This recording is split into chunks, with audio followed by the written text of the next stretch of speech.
ये बहुत बड़ी बात कही कि शायद पाकिस्तान, आपने तो खैर अपना पर्सनल एग्जाम्पल बताया कि पाकिस्तान की तरफ से एक ईमेल आया था, डायरेक्टर साहब ने भी कहा था कि पाकिस्तान कहाँ हो सकता है। इसमें हमारी जो केंद्र सरकार है और जो सुरक्षा एजेंसीज है, आप लोगों ने कुछ इस चीज़ को लेकर उनसे कोई कंप्लेन की है कि इसका इन्वेस्टिगेशन किया जाए? मैंने फतवा जो आया था वो और जिस मेल पे आया था वो, उसके प्रूफ सब मैंने अपनी उत्तर प्रदेश की हुकूमत, क्योंकि मैं बिलोंग वहाँ से करता हूँ, मैंने उत्तर प्रदेश की हुकूमत को इस पर कार्रवाई करने के लिए भेज दिया है। चाहे एटीएस जांच करे इसकी, चाहे हाई अथॉरिटीज़ जांच करें, फतवा देने वाले को पकड़ना चाहिए, चाहे वो पाकिस्तान में छुपा क्यों ना बैठा हो। अश्विन जी, आपसे जानना चाहेंगे क्या सोच के आपने इस टॉपिक को चुना, ऐसा क्या लगा कि आपको ये काम? नमस्ते आप सबको। मेरा नाम अर्शन है और मैंने कैरेक्टर सुहासिनी का किरदार किया है। मुझे जब सनोज सर ने स्टोरी बोली एज एन एक्टर, मुझे स्टोरी बहुत पसंद आई एंड एज एन एक्टर मुझे लगा कि ये मेरे कैपेबिलिटी को और एक्सटेंड कर सकता है, इसलिए मुझे ये किरदार करने में काफ़ी संतुष्टि हुई। अश्विन, ट्रेलर देख के ऐसा लग रहा है कि आपका कैरेक्टर शायद दूसरे देश से आया है और परसिक्यूटेड है जी। सब मेरा एक सिंपल सा सवाल था कि एक परसिक्यूटेड, चाहे उसका नाम हो सुहासिनी हो या फिर सबीना हो, इसमें तो कोई फ़र्क नहीं है जी। तो फिर जो ये है उसके अंदर जो एक कॉन्स्टिट्यूशनली भी जो बात छिड़ी गई है कि ये अनकॉन्स्टिट्यूशनल है बिकॉज ये धर्म जात के नाम पे ये डिस्क्रिमिनेट करता है। तो considering that you have played a persecuted character और we just in the reel, तो इस चीज़ पे आप क्या कहना चाहेंगे? इस जनरली अब कोई भी नाम हो सकता था कैरेक्टर का, सुहासिनी हो सकता था या कोई सायरा या कुछ भी हो सकता था। ये एक सुहासिनी है और नाम पसंद था सर को, इसलिए एक सुहासिनी के लिए सीए द्वारा भारत में जगह है, लेकिन सबीना के लिए क्यों नहीं? ऑफ कोर्स बदलाव है, इसमें चेंजेस है। देखिए, इसके ऊपर मैं बता दूं, ये कलाकार लोग हैं, हाँ, इनसे सवाल नहीं पूछना चाहिए, पॉलिटिकल हैं। देखिए, सबीना सायरा में सुहासिनी के लिए जगह इसलिए है कि सुहासिनी जैसे बहुत से परिवार इस्लामिक कट्टरपंथी मानसिकता का पड़ोसी मुल्क में शिकार हैं, इसलिए सीए लागू हुआ है। सीए कोई हिंदुस्तानी की जो नेशनलिटी है वो ले नहीं रहा। जो सीए के खिलाफ प्रोपेगेंडा होता है, इस पर तो हर हिंदुस्तानी को गर्व करना चाहिए कि हिंदुस्तान जैसे मुल्क ने पड़ोसी मुल्क के उन अल्पसंख्यक, पाकिस्तान ने सीए क्यों नहीं लागू किया? अगर पाकिस्तान समझता है कि हिंदुस्तान में मुसलमान परेशान हैं, तो उसने अपने दामन क्यों नहीं फैला दिया कि आओ मेरे आगोश में आ जाओ? क्यों? भारत ने क्यों ऐसा किया? भारत को दर्द है उन हिंदुओं का जो पड़ोसी मुल्क में जाति का शिकार है, लेकिन उन मुस्लिम मुल्कों को अपने मुसलमानों का दर्द नहीं, अगर वो समझते हैं। जबकि हम हिंदुस्तान में बहुत खुश हैं, सारा मुसलमान यहां सुरक्षित है। वो हालात नहीं है। जब पार्टीशन हुआ था तो यहां जो मुसलमानों की संख्या थी, अगर आज आप देखें तो वो बहुत ज्यादा हो चुकी है और कुछ दिन के बाद ये अल्पसंख्यक नहीं रहेंगे, ये अल्पसंख्यक स्टेटस से बाहर चले जाएंगे, जा चुके हैं और कई स्टेट में जा चुके हैं। मैंने इसके ऊपर भी सुप्रीम कोर्ट में अपनी बात रखी है कि अल्पसंख्यक स्टेटस भी स्टेट वाइज देना चाहिए। कश्मीर में हिंदुओं को अल्पसंख्यक स्टेटस मिलना चाहिए, केरल में हिंदुओं को अल्पसंख्यक स्टेटस मिलना चाहिए, उसके फायदे मिलने चाहिए। लेकिन ये तो एक अलग इशू है। लेकिन अगर के हिंदुस्तान ने सीए जैसा कानून बनाया है तो वो उसका स्वागत होना चाहिए। यहां का वो मुसलमान जो कट्टरपंथी मानसिकता रखता है, जो रहता तो हिंदुस्तान में है, लेकिन हिंदुस्तान से कहीं ना कहीं इस बात से मलाल रखता है कि ये एक हिंदू आबादी का मुल्क है। इस बात का दर्द अगर अपने दिल में भेदभाव रखता है धार्मिक भावनाओं से, तो वो देश का गद्दार है। इसलिए गद्दार है क्योंकि तुम्हें इस देश के बारे में सोचना चाहिए। आप अल्पसंख्यक हैं, लेकिन आपकी तादाद कम नहीं हुई, लेकिन पड़ोसी मुल्कों में इतनी तादाद घट कैसे गई, इस पर कैसे आप विचार कीजिए ना। और अगर उनके आंसू पोंछने का भारत की हुकूमत ने कोई काम किया है तो ममता को इस पर दर्द क्यों होता है? ममता मुखिया है बंगाल की। ममता बनर्जी हिंदुओं की कातिल है। ममता बनर्जी उन ताकतों को बंगाल के जरिए पूरे देश में लागू कर रही हैं जो हिंदुस्तान को जलाना चाहती हैं। मेरा सवाल एक एक्ट्रेस से है। एक मिनट मेरा सवाल एक्ट्रेस से, आपने पॉलिटिकल क्वेश्चन नहीं किया। हाँ जी, हाँ जी। But at least she is a citizen of India and I would like to ask her what does she know about CAA? That is part of your knowledge. Yeah, And should it be implemented or not? I actually would not know what CA के बारे में उनको जानकारी नहीं है। या मुझे नहीं है जानकारी। पर implementation होना चाहिए कि नहीं? होना चाहिए, आपको होना चाहिए, बिल्कुल। नहीं, मुझे जानकारी नहीं है। जानकारी होने के बाद I would like to answer the question. कोई इशू नहीं। जी जी, ये इतना बड़ा मुद्दा है। हाँ जी, बड़ा मुद्दा है। आप हीरोइन हैं तो थोड़ा सा politics, I mean it is not politically, but I would like to avoid the political questions from my side. नहीं, देखिए CA मुद्दा एक फिल्म लाइन से जुड़ा नहीं है, पॉलिटिकली इसको आप मुद्दा भी कह सकते हैं। मैंने कहा क्योंकि इनको तो जो हमने कैरेक्टर दिया, ये उस कैरेक्टर में मैंने इनको देखा कि जो कैरेक्टर ये कर रही हैं उसमें ये पूरी तरह से इन्वॉल्व हैं। आप मुझे एक्टिंग के रिलेटेड पूछ सकते हैं। मूवी के no I have done movies before. Arshin, what do you think this kind of a film can do for your career? Well as an actor before I always done, मैंने glamorous roles किए हैं। ये character मेरे लिए बहुत different था। It is a person running away from Bangladesh, एक character है और ऐसा कैरेक्टर मैंने कभी पहले निभाया नहीं है, तो मेरे लिए भी एक बहुत चैलेंजिंग वाला कैरेक्टर था। और एज एन एक्टर जब हमें ये ऐसा रोल मिलता है, we feel very lucky to do these kind of roles.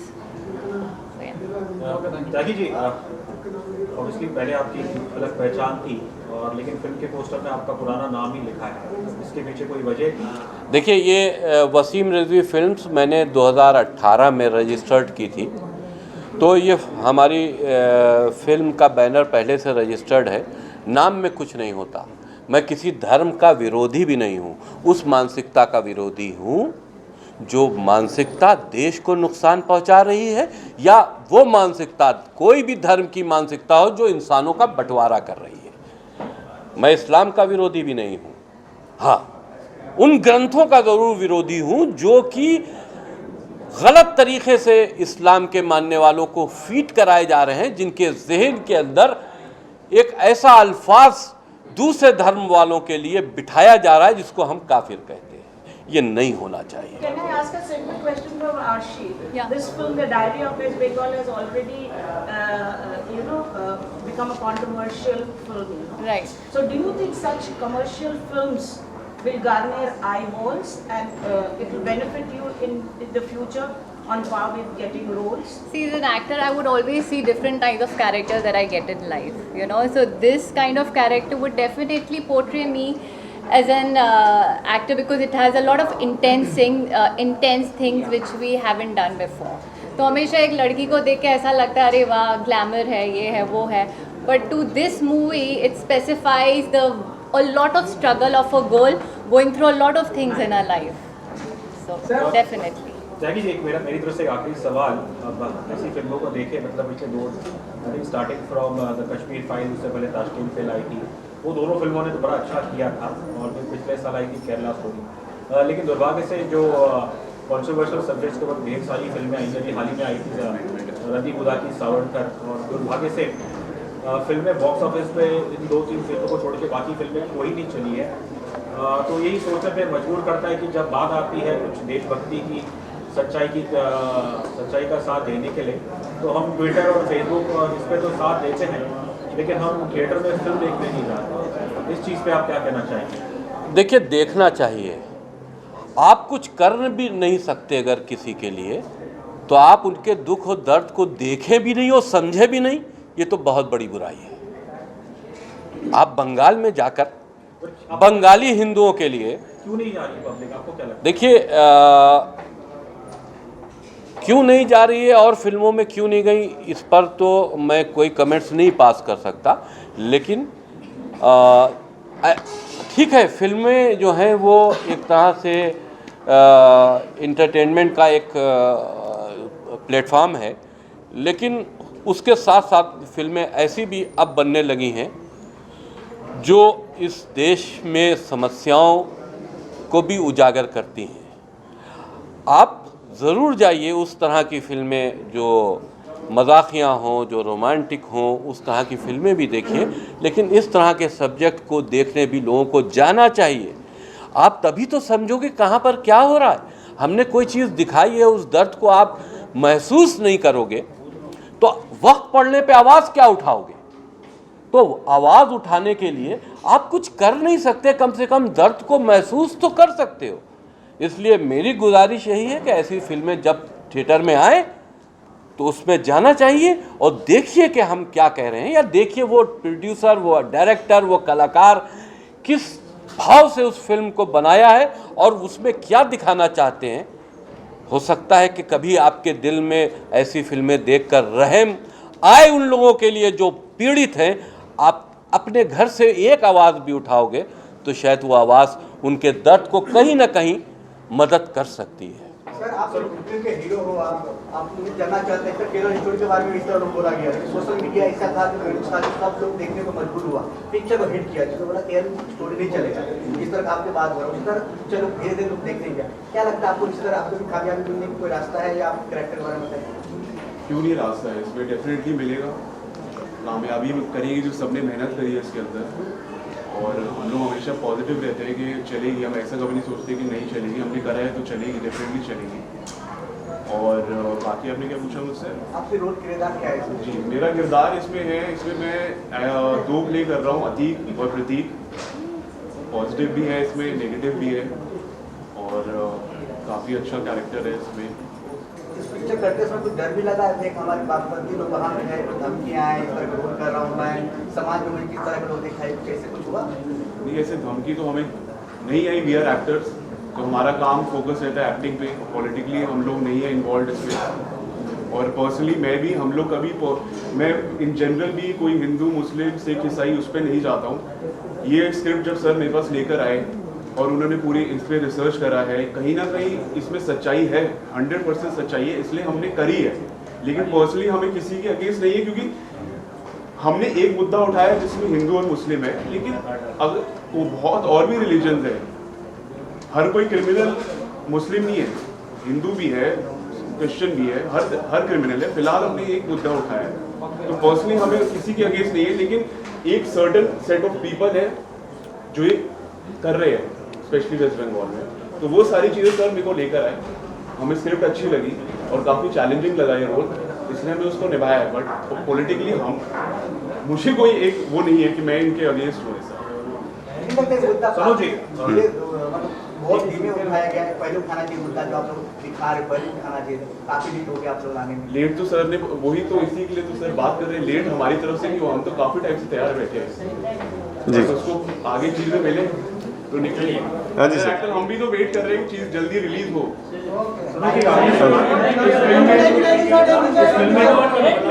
इस फिल्म में 100% रियलिटी है सर। सर, जैसे सरकारी एजेंसियों पे हमला हो रहा है बंगाल में, उसको कैसे देखते हैं? वो मेरी फिल्म का हिस्सा है, मैंने बताया नहीं, मैंने कोई पार्ट छोड़ा नहीं है, लेकिन हाँ बहुत सारा पार्ट समेटने के चक्कर में हो सकता है कि बहुत ज़्यादा डेप्थ कहीं कहीं ना हो, लेकिन मैंने मुद्दे सारे उठाए हैं, बंगाल से रिलेटेड सारे मुद्दे मैंने उठाए हैं। क्यों उठाए हैं? क्योंकि मैंने वहाँ पर जाकर खुद अपने आप से रिसर्च किया है और मैं वहाँ पर बहुत साल मैंने बिताया। मैंने बंगला फिल्मों के लिए भी काम किया हुआ है। बंगाल मेरे लिए कोई बांग्लादेश नहीं है, वो मेरे देश का हिस्सा है, मेरा अपना है। बंगाल मेरा खुद का है भाई, ये कोई बाहर विदेशी मुल्क की मैं बात नहीं कर रहा हूँ, लेकिन वहाँ पर अपने लोगों के साथ विदेशियों जैसा बर्ताव हो रहा है, उसके लिए मैंने फिल्म बनाई। मैं गुजारिश करता हूं अपने दूसरे जो हाँ, मेरे बहुत सारे कलाकार यहाँ पर मौजूद वो हैं, उनसे भी हम आप लोगों को रूबरू करा दें। आइए अब नेक्स्ट सेशन आप लोग आ जाइए। हाँ। क्योंकि देव जी आप और मुकेश जी और जो भी मंच पे मौजूद हैं, सामने देखो भाई सब लोग।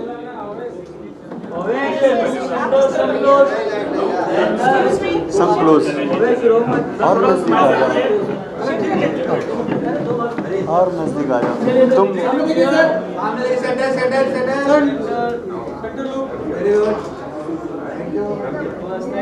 Thank you. आओ को सत श्री अकाल, आदाब अर्ज है, वड़क्कम। हाँ, शांति बनाए रखें। एक मिनट शांत, एक्सक्यूज मी गाइस।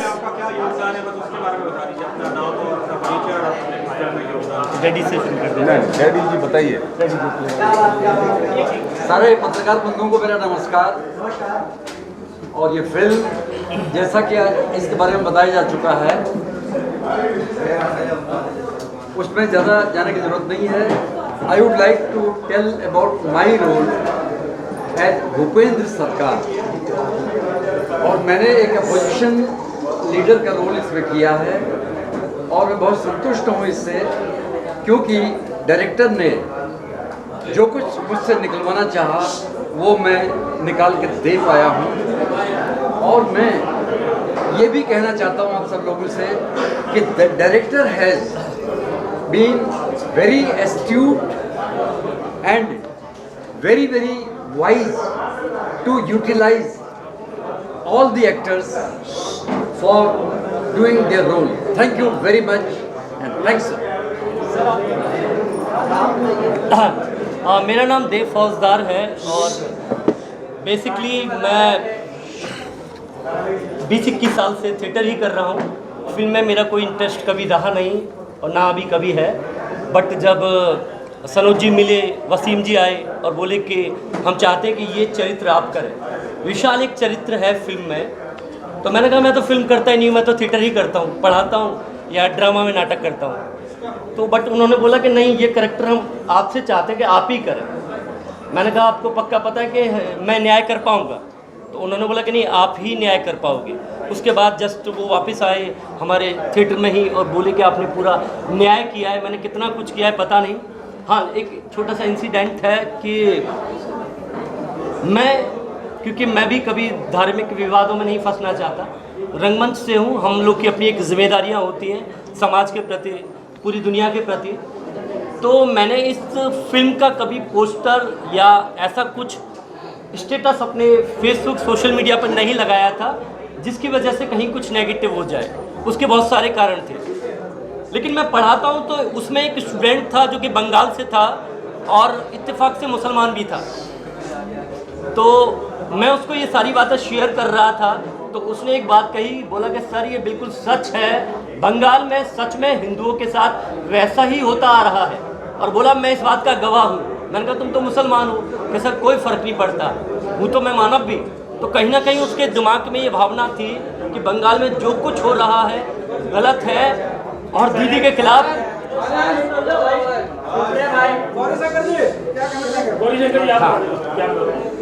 नमस्कार, हमारा नाम गौरी शंकर है। मैंने इस फिल्म में गाजी खान का कैरेक्टर किया है जो कि मुख्य अभिनेता, मुख्य खलनायक है। और जो सारे जितनी भी कारस्तानियाँ होती हैं फिल्म में निगेटिव, वो सारा मेरा किया धरा है। रोहिंग्यास को लाना और सारी चीज़ों की व्यवस्थाएं हैं। तो आप इस फिल्म में मुझे देख सकते हैं। बाकी इससे ज़्यादा मैं क्या कह सकता हूँ, बाकी फिल्म बताएगी। ट्रेलर में भी आपने देखा ही होगा मुझे। तो मिस्टर छत्रपाल। मेरा नाम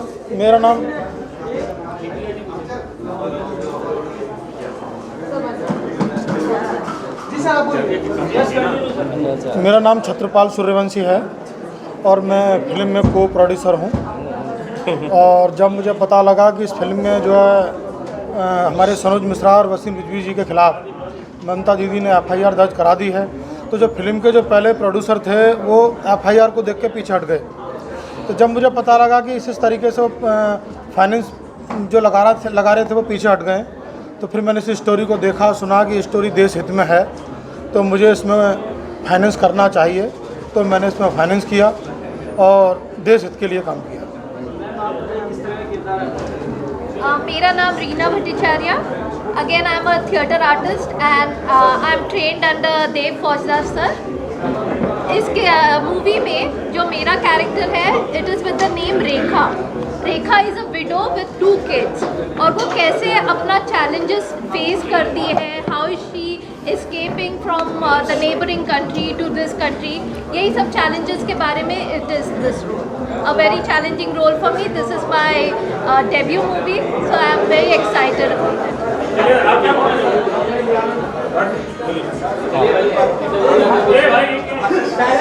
सनोज मिश्रा, वहाँ से मैं सामने आया। मैंने देखा कि ये जो फिल्म है किस प्रकार से शुरू है, और इस फिल्म में मेरा जो रोल है वो एक कमांडर है। बेसिकली किस प्रकार से जो रोहिंग्या है यहाँ पर आते हैं, क्या पूरा प्रोसेस है, वो सारा मेरे द्वारा दिखाया जाता है। एक बाइट हूँ और मैंने जर्नलिस्ट का किरदार निभाया इस मूवी में आपकी तरह। और कहते हैं फिल्म जो है समाज का आईना होती हैं, तो ये वही जो कुरीतियाँ हमारे आसपास होती हैं उसके ऊपर ही बनी हुई है, सच्ची घटना पर आधारित एक फिल्म है। और मैं आशा करता हूँ कि आप सब लोग इसका प्रचार प्रसार करेंगे और ये मूवी बहुत अच्छे तरह से रिलीज होगी, आप हेल्प करेंगे। और जो बंगाल में घटनाएं हो रही हैं, सच्ची घटनाएं, उनको एक फिल्म के जरिए दिखाया गया है। और ये एक सच्चाई आना ज़रूरी था, क्योंकि अगर नहीं आती तो हम लोगों को पता कैसे चलता। तो मैं यही बोलना चाहूँगा, ये मूवी बहुत अच्छी है और कोशिश कीजिए कि आप लोग इसका अच्छे से प्रचार प्रसार करें। धन्यवाद।